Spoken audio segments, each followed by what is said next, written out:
buen lunes, bienvenidos todos, todas a este punto crítico. Iniciamos la semana y como siempre con muchas informaciones, hoy informaciones trágicas, fatídicas, que nos reconfirma, señores, el tema de la violencia intrafamiliar.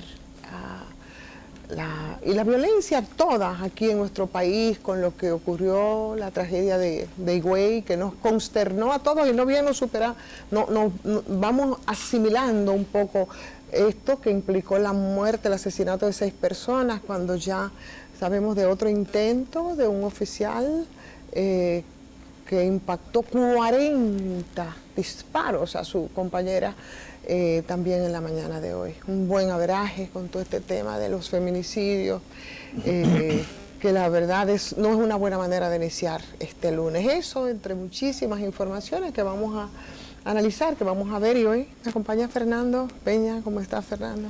Aquí ya en el marco de una costumbre. Sí, así es. Buscando el punto crítico de las cosas y a propósito de esta preocupación, me gustaría hacer un vínculo entre esto que planteas como algo que aterra al país, con las declaraciones, con los contenidos de la intervención pública del nuevo obispo de San Francisco de Macorís, que me parece que haber aprovechado su inauguración, su lanzamiento, ¿no?, su debut en el marco del episcopado dominicano, tratando y abordando de manera directa, no podría decir que desafiante, pero de manera directa, el tema justamente de la mujer, causales, maltrato, discriminaciones,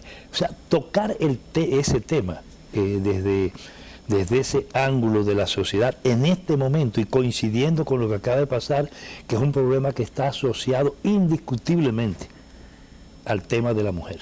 Bueno, el tema de Higüey toca muchos aspectos que yo creo que es interesante analizarlos, porque poniendo en contexto lo ocurrido allí, a margen de también los temas propios de la mujer que también podemos ver con ese ciclo de la violencia que se reproduce y que vemos cada día y que no acabamos como de identificar dónde empieza, sí sabemos dónde termina, en muchos casos lamentablemente cada vez más con la muerte, ¿no? Eso por un lado, y podemos verlo, pero en el caso de Higüey, con esta persona que además tenía un arma de fuego que era portada de manera ilegal, era una persona, parece que con problemas serios de... Pero todo el mundo sabía que él portaba armas.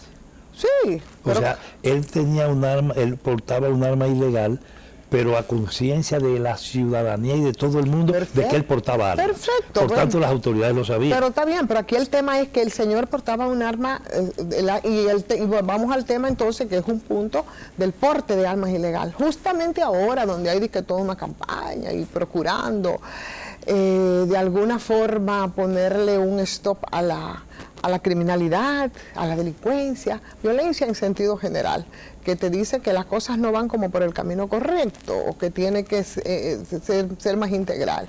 Era una persona con temas de adicción, droga, ilícita, ¿no?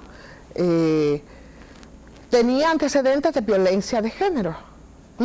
Entonces tú no entiendes cómo es que, como bien dices, portaba un arma de manera ilegal, con antecedentes de violencia de género, con temas de adicción. O sea, era una especie de bomba de tiempo. Tú te podrás imaginar cómo andaban las emociones, ¿no?, de ese ser. Y bueno, lamentablemente... Mira ¿Qué negocios tenía? Mira cómo detonó. Yo no sé cuál era el negocio, ¿tú sabes? No sé cuál era el negocio que tenía el señor. Pero bueno, por ahí va el asunto. O sea, sí, en ese contexto, entonces tú tienes que analizar varios sí, cada uno de los... Varias aristas. Exacto, hay varias que hay que tomar en cuenta, elementos que intervienen en eso.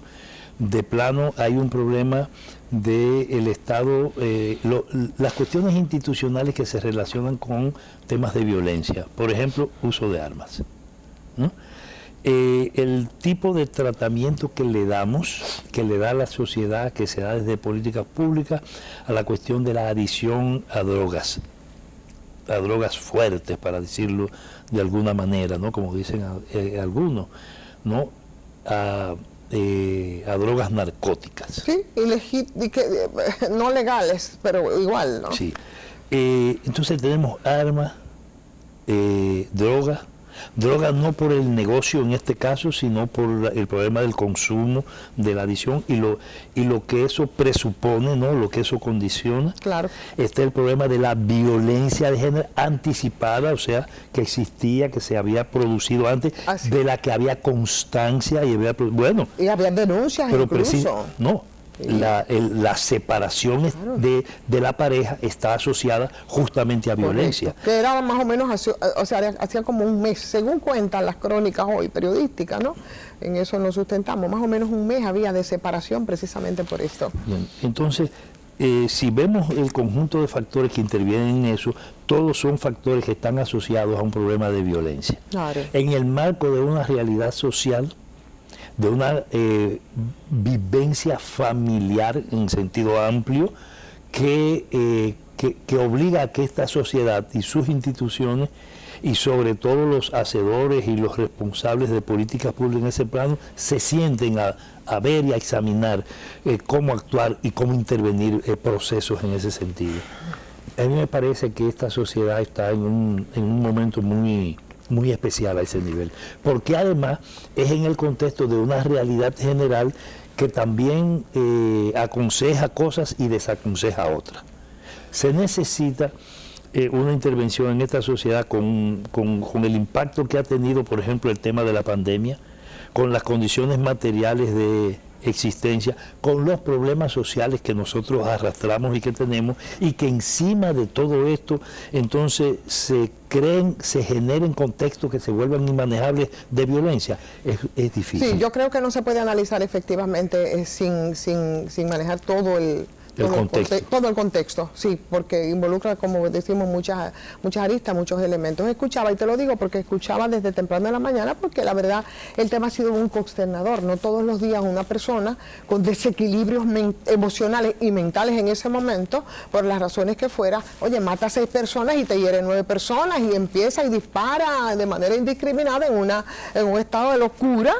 Porque obvio, sí. tú no estás en un estado de locura, ¿no? Eso no todos los días ocurre. Y escuchaba entonces en el análisis el tema, no, el uso ilegal de armas de fuego. No es solo el uso ilegal de armas de fuego, que como bien tú dices, probablemente muchos sabían que tenía esa arma de fuego esta persona. Cuando yo venía hacia el programa, ahora, vi, y lo quiero decir muy directamente, una persona civil no conozco, pero que entra a un ambiente donde toda la actividad que se hace es cívica.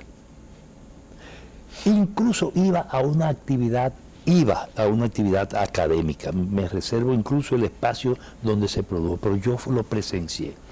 Y la persona va, se desmonta de un vehículo y coge y entra a un sitio, sé que va hacia un recinto de carácter educativo, e incluso como conversaba con alguien en las proximidades, sé que iba a una actividad incluso de educación de alto nivel.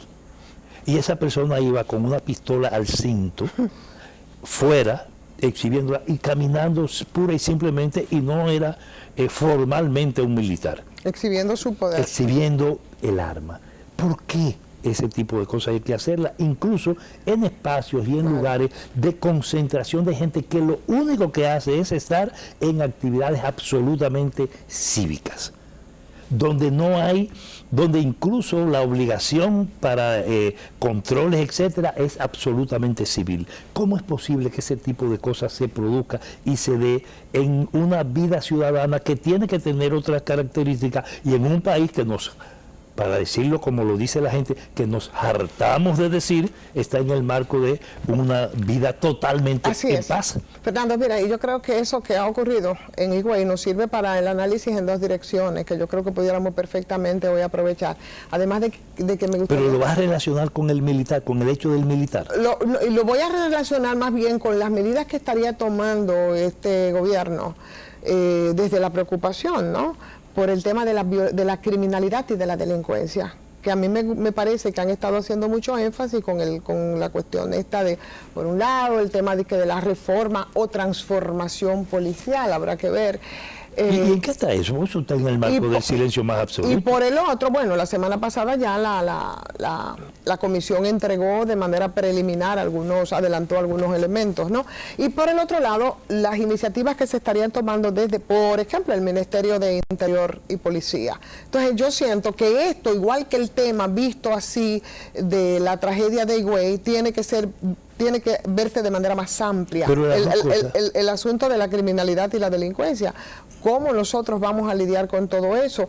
Vamos a desvincular eso, por ejemplo, al tema de la pobreza, al tema de la equidad, al tema de la educación, ¿no?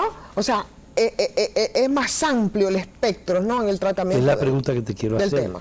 Tú dices, planteas dos elementos. Número uno, lo de la comisión. Sí, y número dos, la acción de Interior y Policía. Sí. ¿Cierto?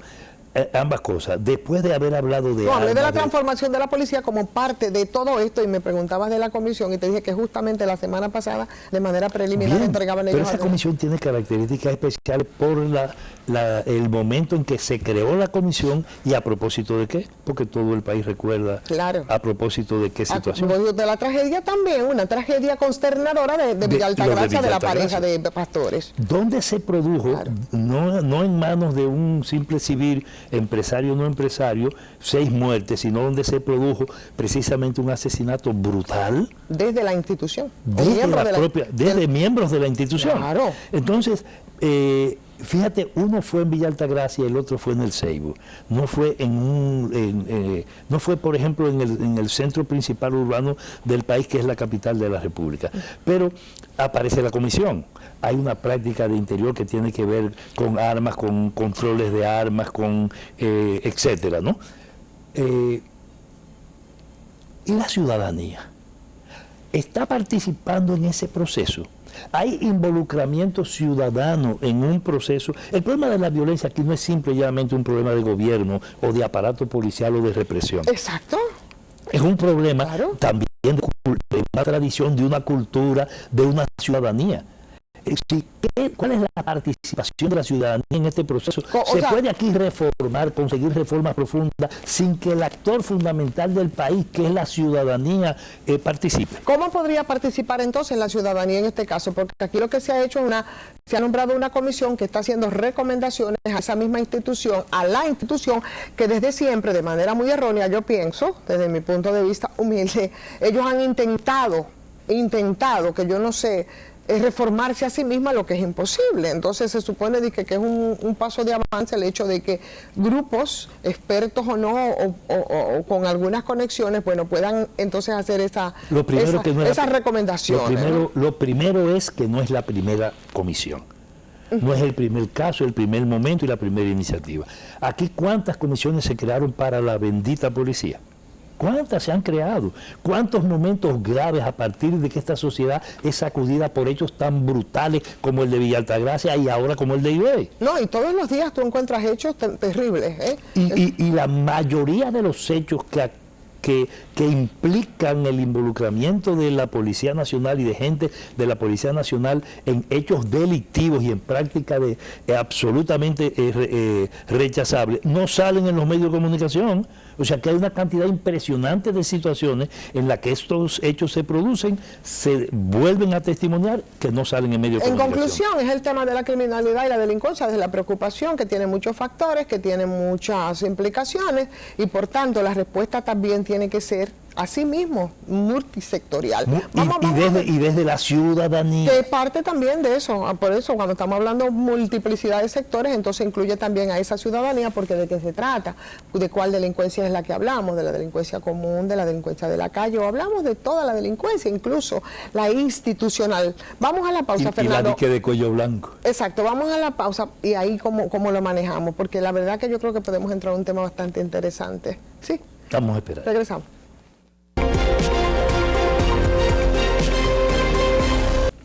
Bueno, señores, aquí estamos de regreso, Fernando, y a partir de la tragedia de Higüey ya nosotros íbamos bastante lejos y yo creo que tiene mucha conexión con todo el tema del tratamiento a la criminalidad, a la delincuencia, eso que antes de la pandemia era una de las cosas que estaban en primera línea en la agenda de preocupaciones de la gente, ¿recuerdas? Sí. O sea, un tema, y yo no creo que ha variado en absoluto.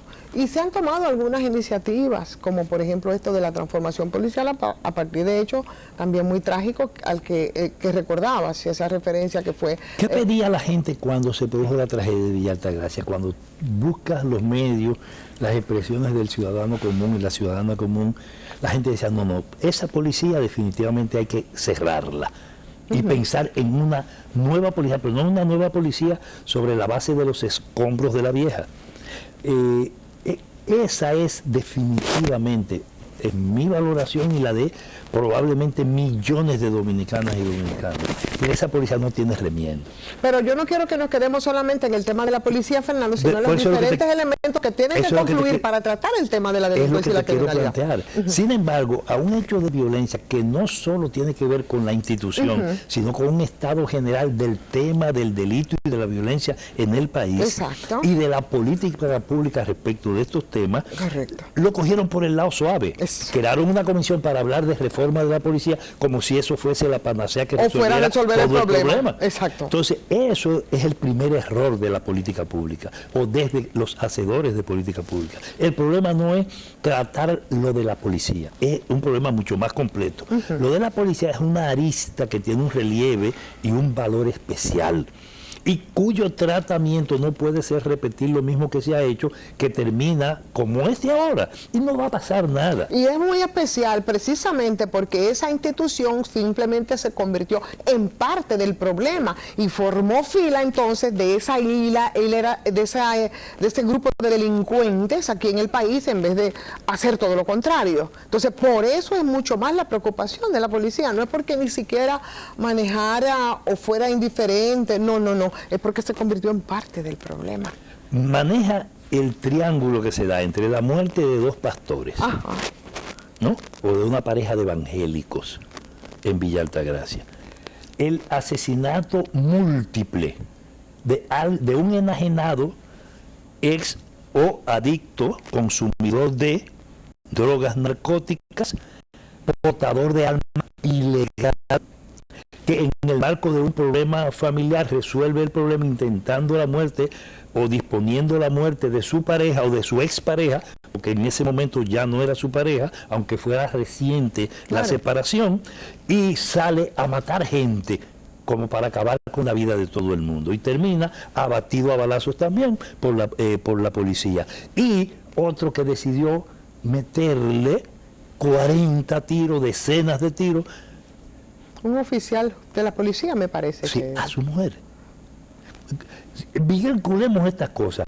Esto no es reflejo de un estado de violencia de características generales, que toca evidentemente de manera múltiple para consecuencia o por acción directa la familia, que toca y incluye, incorpora y tiene una centralidad en el tema mujer, que tiene que ver con un problema de relación y de actuación ciudadana, de regulación de la actuación ciudadana desde el Estado y desde el gobierno. Entonces es un problema completo. Eso no, entonces, lo de la comisión de la policía, eso ni iba a resolver, ni va a resolver nada. No importa quién la haya encabezado, nada más por el concepto. por aislar el problema de un contexto general, por no analizar el fenómeno general que implica la vida ciudadana en este país. ¿Con qué se complementa entonces esa iniciativa? Vaya, entendamos que sí, que se puede avanzar con el tema policial. ¿Y qué hacemos con lo otro? ¿Cuáles son las políticas públicas? ¿Cuál es la inversión social? ¿Cómo manejamos y cómo avanzamos en el tema de la educación? ¿Cómo manejamos el tema de la inclusión, de la exclusión? ¿Cómo manejamos, y aquí conectamos otra vez con el tema de la violencia de género, por ejemplo, con esos muchachos olvidados del feminicidio, que yo hago siempre tanta referencia porque es una preocupación que he vivido muy de cerca a través de a través del ejercicio periodístico? ¿Cómo manejamos eso? Esos que son un círculo vicioso y reproductores de violencia de género, ¿qué hacemos con ellos? Si ni siquiera tenemos estadísticas de cuáles son esas víctimas colaterales, cómo las intervenimos. ¿Entiendes? O sea, nos hacemos los suecos con las estadísticas, claro, porque no es que no hay números. Entonces, todo eso es parte del problema, todo eso. Entonces, ¿cuáles son los frentes que atacamos? Esto, porque probablemente a la gente le puede parecer muy nice, pero qué bien la policía, porque claro, nos llevó al hartazgo, esa policía cumpliendo roles que no le han correspondido durante tantos años, con una mentalidad increíblemente retrógrada del siglo XIX, ¿no?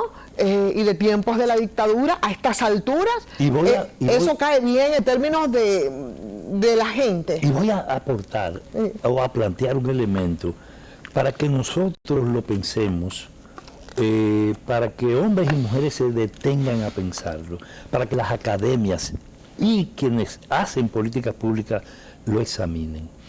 El impacto de la pandemia en el sistema educativo, la obligación del paso a un elemento importantísimo y qué bueno que aparece como un desafío, el paso a la virtualidad de los procesos educativos, ha producido un fenómeno que aquí no se está estudiando probablemente con todo el detenimiento y el rigor, que es la potenciación de la deserción escolar. Sí. Lo que está pasando, el proceso en que se retarda el cumplimiento de los programas y de los periodos en los niveles educativos y particularmente en el marco de la educación superior. ¿Cómo esto está llevando una cantidad impresionante de jóvenes a la procura de formas de vivir y de formas de articularse a la sociedad, por ejemplo, en términos productivos, a la búsqueda de empleo? Porque la escuela no está siendo el camino más ideal, o la universidad no es el camino más ideal, más propio y más rápido para cambiar condiciones de vida.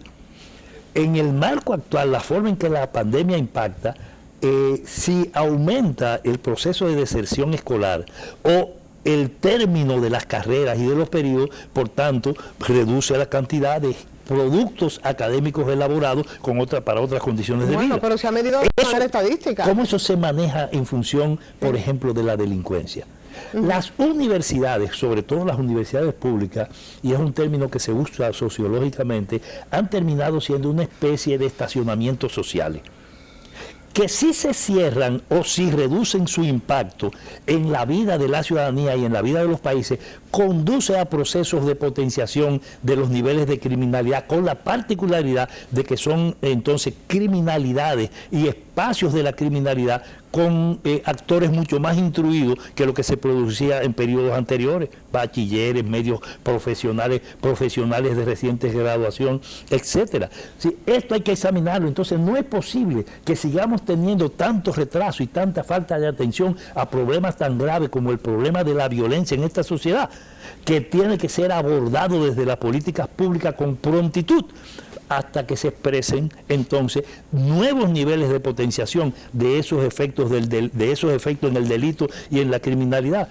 a consecuencia, por ejemplo, de fenómenos como el de la pandemia y como ese otro, porque la pandemia también se da en momentos en que no hay horizontes claros de solución a los desafíos que tienen nuestros modelos de desarrollo económico y productivo, precisamente a consecuencia de la crisis general. Lo que estamos caminando es a una situación muy difícil, teniendo oportunidad de estudiar y plantear respuestas a esos problemas desde la política pública. Así es, la pandemia realmente, las consecuencias de la pandemia son muchas. Y hay estadísticas respecto al tema de la deserción, por ejemplo, en tiempos de pandemia. Increíble, impresionante. Hay estadísticas de cómo han aumentado, por ejemplo, los casos de violencia de género en el marco de la pandemia. Voy a poner un ejemplo que no es de aquí. Después de lo que pasó con esa pacificación de New York, lo digo, está en los periódicos hoy, en los medios de comunicación y en estos días, después de todo lo que pasó, recordamos a Giuliani. Claro. Recordamos lo que implicó y el esfuerzo hecho por la supuesta pacificación de New York, particularmente de New York en los Estados Unidos. Cuando se ven las cifras de violencia, el uso de armas ahora, yo estoy hablando de las últimas semanas, sí, de las cosas que salen en los medios, grandes medios de comunicación de los propios Estados Unidos y en las cadenas, cómo en medio de la pandemia e incluso de recrudecimiento de la pandemia ha vuelto a expresarse de manera terrible en las calles de Nueva York, el problema de la violencia, de la pandilla, del uso de armas y de la muerte violenta. Ahora, recientemente, eso en Estados Unidos. ¿Qué podría pasar en la República Dominicana? Incluso en el marco de un fenómeno insular con las características que nosotros tenemos y después de haber discutido y examinado, como lo hemos hecho, el tema haitiano.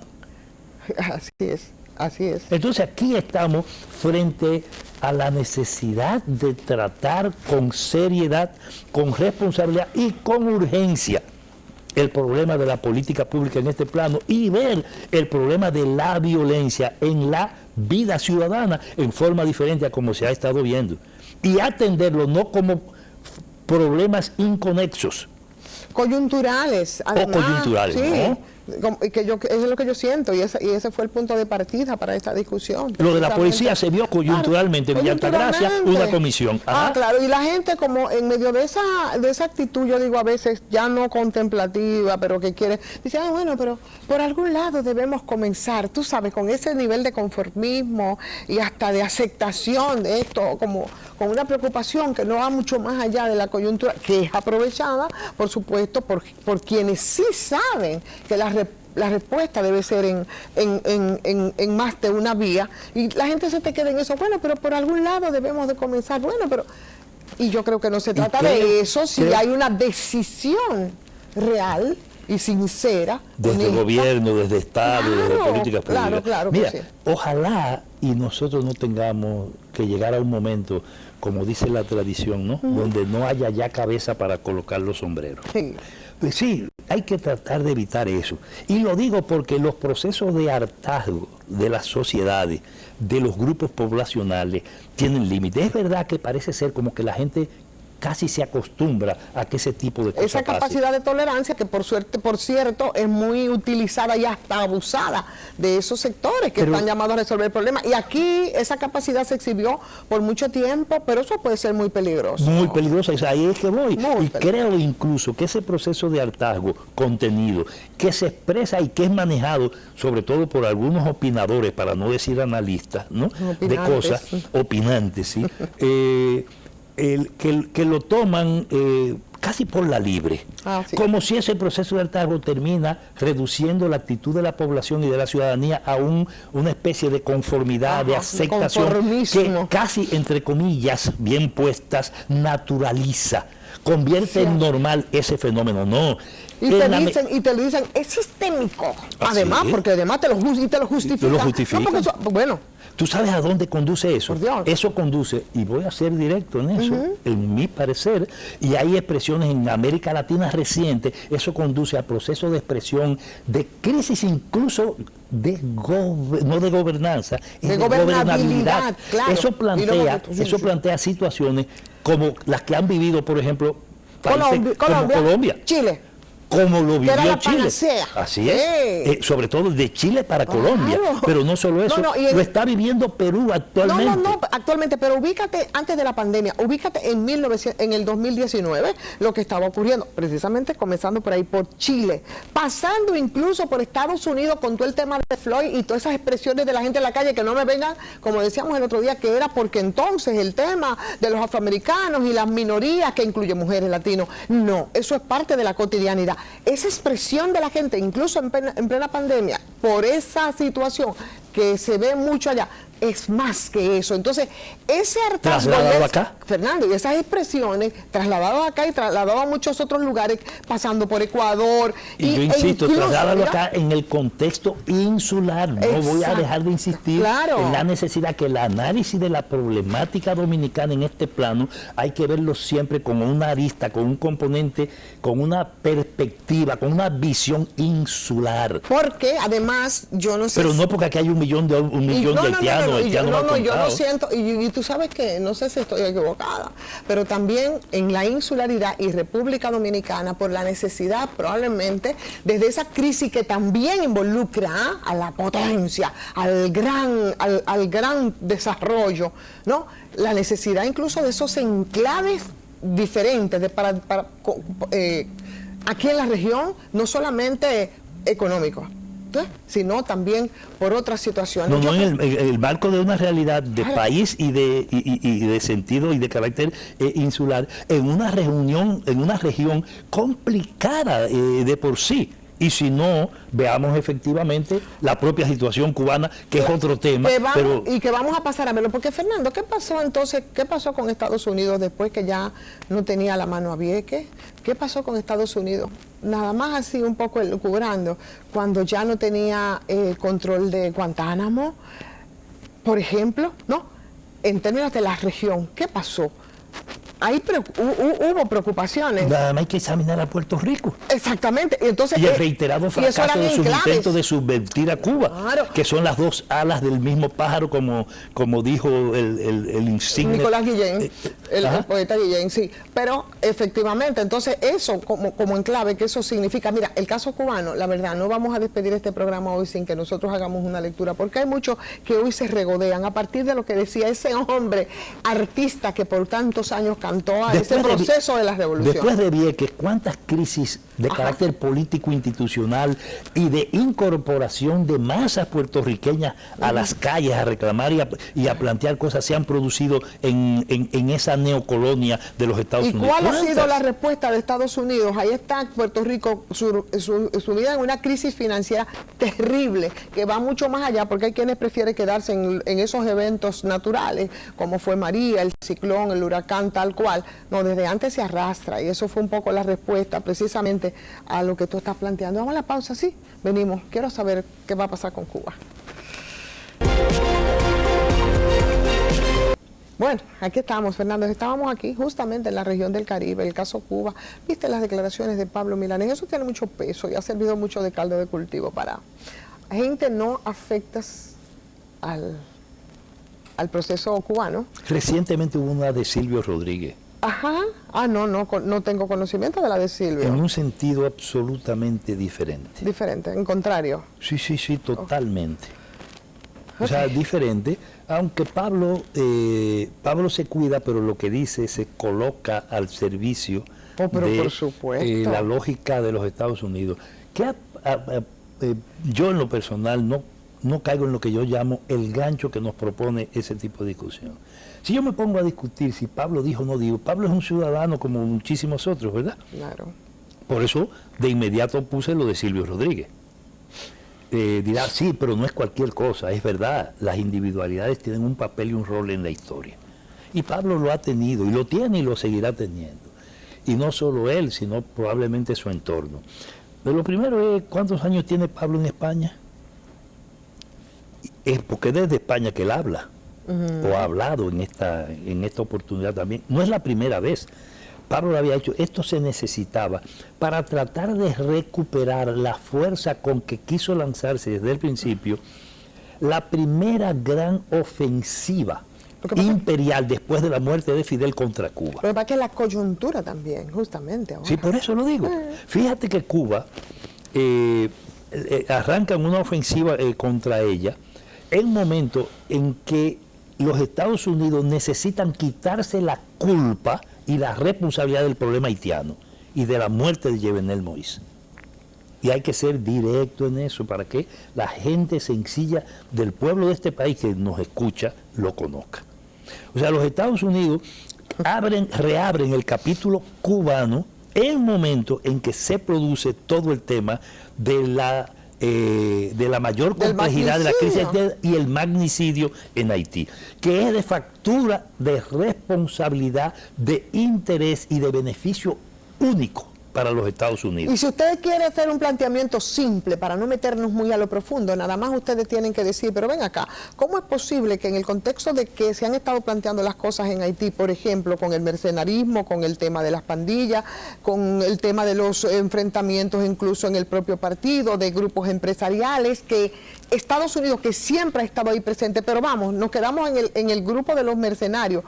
Óyeme, los organismos de inteligencia norteamericana no se enteraron. La CIA no se enteró. Pero cuando tú los buscas uno a uno, todos, sin excepciones, han tenido vínculos directos y cuasi directos con los aparatos de la contrainsurgencia norteamericana y de la inteligencia gringa. Recientemente lo ilustró de manera increíble el periódico Miami Herald, que es parte de los afectos de ellos.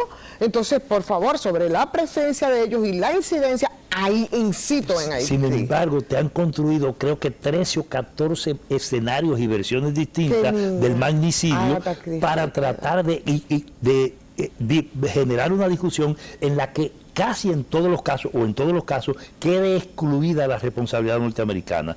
Para distraer eso, entonces te levantan la ofensiva sobre Cuba. Cuando esa ofensiva casi se desmorona, porque los hechos son más elocuentes que las palabras.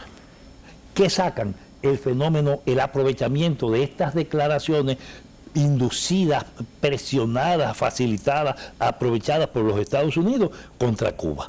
Es eso, para tratar de figurar y de presentar ante el mundo que en Cuba hay una crisis política y de gobernabilidad que no existe. Dejando un poco boquiabierto a mucha gente respecto a este gobierno demócrata que inicia y que parece que también va dando unos vaivenes extraños, en el que mucha gente esperaba esa conexión precisamente con lo que fue la iniciativa del expresidente Barack Obama, del Partido Demócrata, y ha sido todo lo contrario. No, si tú buscas el fenómeno histórico en los Estados Unidos, son los demócratas los que se encargan de desarrollar en el exterior de los Estados Unidos las políticas más brutales de agresión a los pueblos, a la autonomía y la soberanía de los pueblos. Pero Barack Obama guardó un poco la forma respecto al caso de Cuba. Porque era una transición obligada, por eso Barack Obama era, un negro.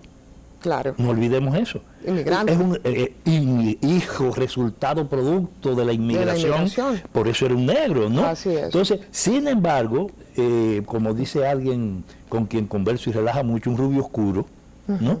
Ese Barack Obama apuntó políticas que sencillamente las apuntó respecto del tema cubano, aguantó cosas que se pusieron por la necesidad de recomponer hacia el interior la situación de los Estados Unidos. Y ese tema, el tema de Irak, el tema del Medio Oriente, así lo testiguan. Sin embargo, cuando se produce ahora la retoma de los demócratas, del gobierno de los Estados Unidos, ¿qué es lo que se procura?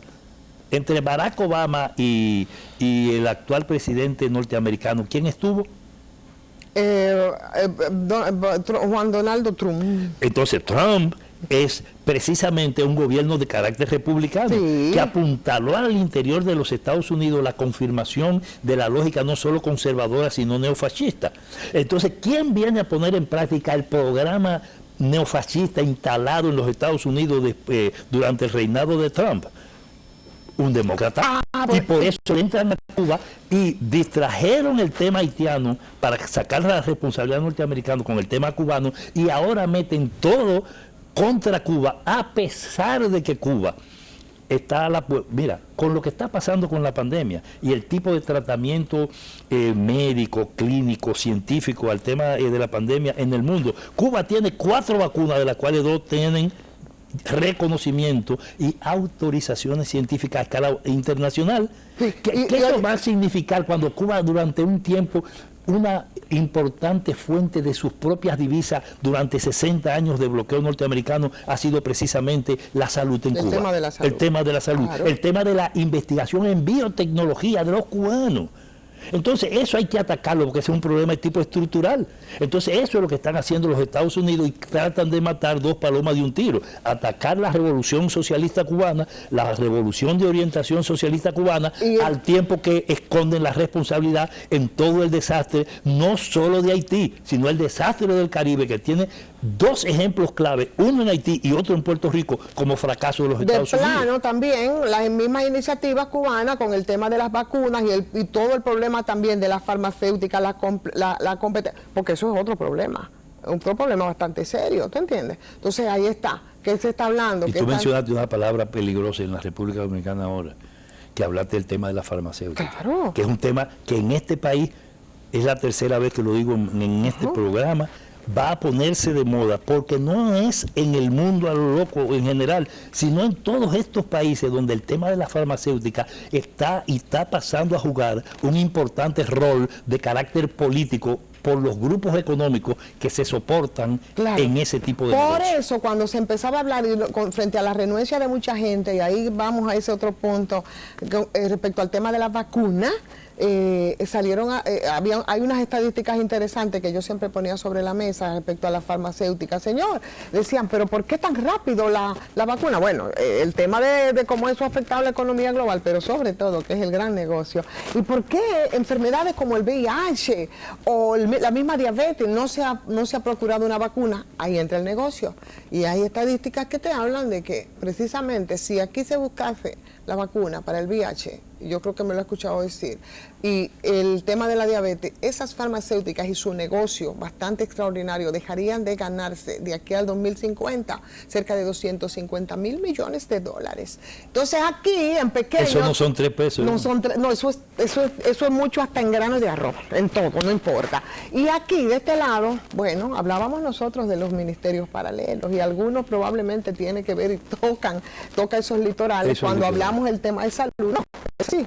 Así es. Que, señores, es cierto, eso podría ponerse bastante. Pero yo pienso que tendremos la oportunidad de meternos en ese tema para redondear y concluir el tema cubano. Entonces, por tanto, el tema cubano no puede ser analizado más que en el contexto de una nueva ofensiva, de la primera gran ofensiva a poder, a crear crisis de verdad, cueste lo que cueste, en Cuba después de la muerte de Fidel. Es la primera gran ofensiva efectiva porque la previa fue fundamentalmente político-diplomática y de corta duración. Ahora está planteado en una centralidad dentro del Caribe, donde los Estados Unidos están obligados a modificar su política para recuperar los terrenos perdidos de cara a la situación que se le ha presentado de su control en todo el resto de América Latina. El tema tiene que seguirse hablando definitivamente y se va a hablar durante todos estos días, Fernando. Ese es buen punto crítico. Para que sepas, así sigue. Así, en ese punto crítico iniciamos este lunes, así es que gracias a ustedes por seguirnos, por acompañarnos. Síganos a través de la plataforma YouTube, este programa y todos se suben a esa plataforma. Entonces por ahí usted lo ve tranquilito, reflexivo, quizás ubicando otros puntos críticos. Gracias, Fernando, gracias a ustedes. Nos vemos mañana.